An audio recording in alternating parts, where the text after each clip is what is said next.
இதில் நம்ம இதில் குட்டி வெங்காயம் 2, தக்காளி ஒரு 3, அதுக்கப்புறமா மிளகாத்தூள், எக் மசாலா, கொத்தமல்லி, கசகசா, சோம்பு, பட்டை இதெல்லாம் போட்டு நம்ம பேஸ்ட் பண்ணி எடுத்துக்கலாம். முட்டை குழம்பு செய்கிறதுக்கு கசகசாவும் போட்டுக்கலாம். முட்டை வெந்தணும் கைஸ், பார்த்துக்கோங்க. முட்டை குழம்பு செய்ய போகிறோம்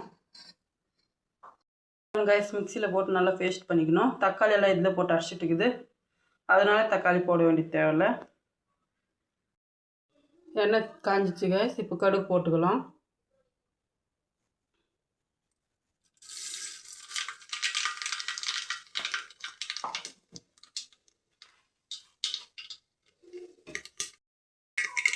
வெந்தயம் கொஞ்சம் போட்டுக்கலாம்.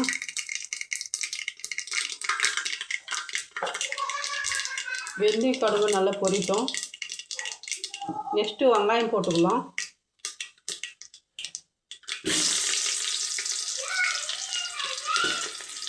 பூண்டெல்லாம் பேஸ்ட்டில் போட்டு பேஸ்ட் பண்ணிட்டுக்கிறோம்ல, அதுக்கு பூண்டு போடலாம்.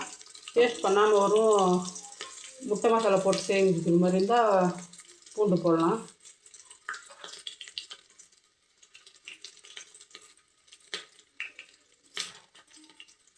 நெக்ஸ்ட்டு கருவேப்பிலை போட்டுக்கலாம்.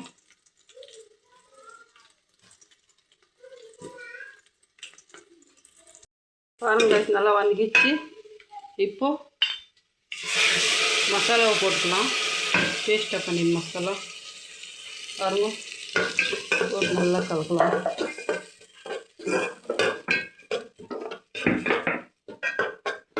நெக்ஸ்ட்டு தேவையில்ல ஒன்று உப்பு போட்டுக்கலாம். எவ்வளோ தேவையில்ல போட்டுக்கோங்க.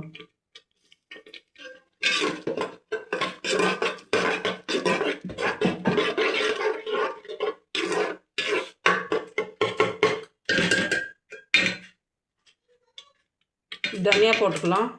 தனியாத்தூள் கொஞ்சம் போட்டுக்கலாம்.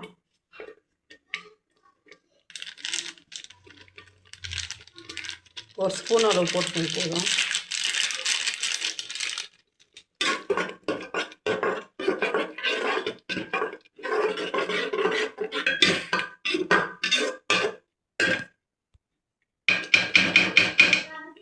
தேவையான தண்ணி ஊற்றிக்கலாம்.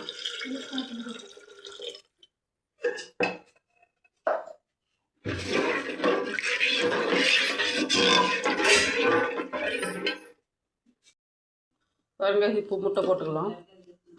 அப்போ தான் குழம்புல நல்லா வேகும்.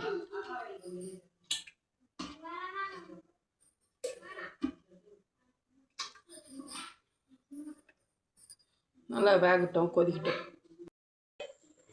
பாருங்க ரைஸ் நல்லா கொச்சிச்சு, கெட்டாயிடுச்சு, வந்துச்சு.